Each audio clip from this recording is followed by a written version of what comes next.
Did Shakur Stevenson make a mistake not accepting the 25% split to fight Devin Haney? Devin Haney's tickets are selling. Leaves a lot of people questioning this decision from Shakur Stevenson. That's what I want to talk about in this video.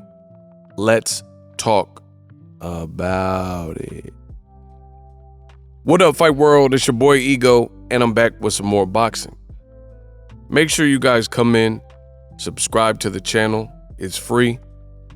I got a lot of boxing content, so if boxing is your thing, you're learning boxing, you love boxing, whatever the case may be, I got you covered. This is your one-stop shop. Now, a lot of people are questioning Shakur Stevenson, his decision. So, Shakur Stevenson, he is fighting Edwin De Los Santos. That's the thing. He's fighting him on a Thursday. Devin Haney is fighting the following month in December, and Devin Haney is fighting in a new weight class, 140 pounds, against Regis Prograis, who is the WBC champion. Now, Devin Haney versus Regis Prograis, Devin Haney is the A side in that equation. How do I know this? Because everything in the promotion has really catered to his side. So the flyers, the promotion, the banners, it says Haney versus Prograis instead of Prograis versus Haney. So that means Devin Haney got top billing. Now, if you know boxing or even in cinema, usually the person whose name appears first is the person getting paid more and the person who is receiving top billing in that promotion. I remember as a kid watching Tim Burton's Batman. And if you ever see the old school Batman with Tim Burton, the very first one, it was like 1989 or whenever it came out. And the movie's called Batman, played by Michael Keaton. But at the time, there were a lot of critics who heard the news that Tim Burton was going to direct, and they were already kind of skeptical about that because Tim Burton had done movies like Pee-wee Herman, Pee-wee's Big Adventure, so they didn't know, in Beetlejuice, so they didn't know if he could take on, a classic comic book like Batman. That was already a question. The other question was, Michael Keaton from Beetlejuice, could he play Batman? And Michael Keaton at that time was considered to be more of a comedic actor. And you had the Joker being played by Jack Nicholson. So if you look at that old VHS tape or Google it, the image, it says Nicholson, Keaton. And I always wondered when I was a kid why the lead character, his name didn't get top billing, Michael Keaton. It said Nicholson, Keaton. Reason being is Jack Nicholson has acting chops and he was the more established actor and he was the bigger actor of that time and Michael Keaton wasn't. So he got top billing. That's exactly what happened with Haney and Prograis. Haney, not only is he getting top billing, the fight is happening at his preferred location, which is in San Francisco at the Chase Center where the Warriors play. So Devin Haney has made a lot of right moves, him and his father. They dabbled with Top Rank. They were with DAZN, went over with Bob Arum and Top Rank, expanded the brand, became Undisputed under Top Rank banner. And then they fought Lomachenko, who was a name guy with 2 gold medals. And then they became free agents after that 3-fight deal, Lomachenko being the final fight. And then they went back with Eddie Hearn, went back with DAZN, and now they're getting top billing versus a champion, which you don't always see. Usually the champion has a little bit of clout and a little bit of movement where the champion can call all the shots, but that's not the case with Prograis. So I give props to Prograis because he has to be somewhat reasonable and willing to work with the situation, because some fighters, their egos would be too big and he wouldn't be like some fighters would be like, I'm not fighting Devin Haney in his hometown or close to his hometown, basically giving him home court advantage. I'm not allowing Devin Haney's name to be read first or him to walk out second, these types of things. But Regis Prograis as champion, I guess he knows his role and knows like, okay, Devin Haney's the bigger name, and he kind of went with the promotion.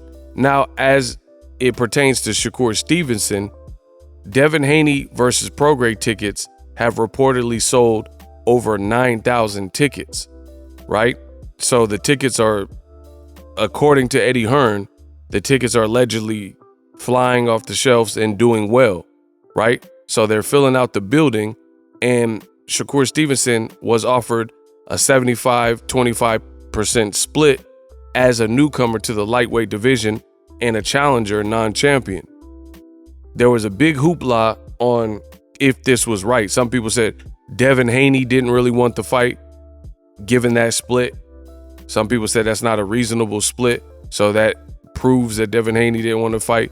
Others said Shakur Stevenson as a challenger with no depth in the division in terms of fights.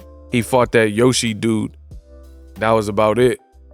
And no belt. He could have took the opportunity, or should have took the opportunity, for Undisputed. So let me know what you guys feel in the comment section. Should Shakur Stevenson have taken that deal versus Devin Haney to fight for all the belts at the 25% split? Because now Devin Haney has taken another risk fighting Regis Prograis in a new weight class. And even though Shakur Stevenson is in a good fight with Edwin De Los Santos, Devin Haney, if he wins versus Prograis, I feel like he's furthering his A-sideness over Shakur. And then you add in and factor in the fact that Devin Haney, they're saying his tickets are doing well. I don't know much about Shakur Stevenson and Edwin De Los Santos ticket sales. And I've always said this from the inception, that Shakur fighting against Edwin De Los Santos on a Thursday was a bit odd. You got Devin Haney, who's fighting hometown, so basically getting the A-side perks to fight a champion, hometown, home court advantage, and he's also selling tickets. So that's adding to his star power and his bill, you know, his folder, his file. Meanwhile, Shakur Stevenson, again, I like the fight with Edwin De Los Santos, but I haven't really heard much about ticket sales or if it's doing well, things like that. Devin Haney, this is also his second fight on pay-per-view. So it looks like, at least from the outside looking in, that Shakur Stevenson has a bit of catching up to do. Not in terms of skills, but we know A-side is not just indicative of one's skills. A-side is more so popularity, star power, and drawing power. The ability to put butts in seats and the ability to overall, you know, be king of the hill. And Devin Haney's doing a good job business-wise of that and making the right pertinent moves. So Shakur Stevenson's going to have to find a way, and Top Rank is going to have to find a way to help bridge that gap to give Shakur Stevenson more leverage. Because how are you going to ever get beyond splits like 75-25? And then don't even mention Gervonta Davis, because we know he's the A-side over anybody, 130 to 1, like basically 140, 147 or whatever. He's that dude. He's like one of the biggest stars, if not the biggest star face of boxing. So Shakur Stevenson says he wants these big names, the Devin Haneys, hasn't been able to get Lomachenko, and Devin Haney's acquitting himself well with the moves he's making, and it looks like selling well. And then Tank Davis is a superstar. And Shakur Stevenson admitted that on tape in an interview, that Tank is the one that holds the card. So again, it's looking like Shakur got some catching up to do in terms of the promotion and the branding and the business stuff. Not the skill set, not developing his talent as a fighter or training hard, but the business marks. Let me know what you guys think. Drop your thoughts in the comment section. Subscribe, it's free. Best in the business, and it's not even close to the amount. Introducing Super Thanks.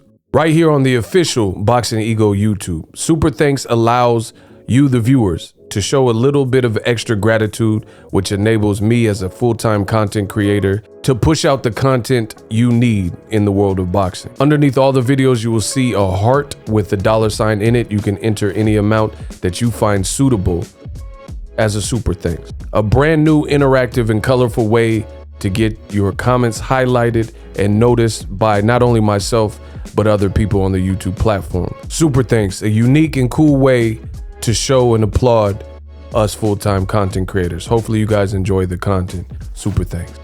The future is now. The Hibernation 5s by Kenichi Bear. Hybrid gaming and lifestyle headphones. Out of the box, you can connect to any console or PC. Bluetooth ready with a low latency USB adapter, color RGB, and extreme bass mode. The Hibernation 5s adjust to you. Whether you need a gaming, travel, gym, or lifestyle headphones, the Hibernations got you covered. The new Hibernation 5s, link in the description. Customize the way you hear the world. Welcome to the nation. Are you tired of your YouTube videos not getting any views? Well, consider TubeBuddy. I've used TubeBuddy for years to scale up my YouTube channel. Now we're sitting over 200,000 subscribers. TubeBuddy is a browser extension that offers a ton of built-in productivity and time-saving services to take your channel to the next level. Use my link in the description to get started with TubeBuddy and level up your channel faster. We working.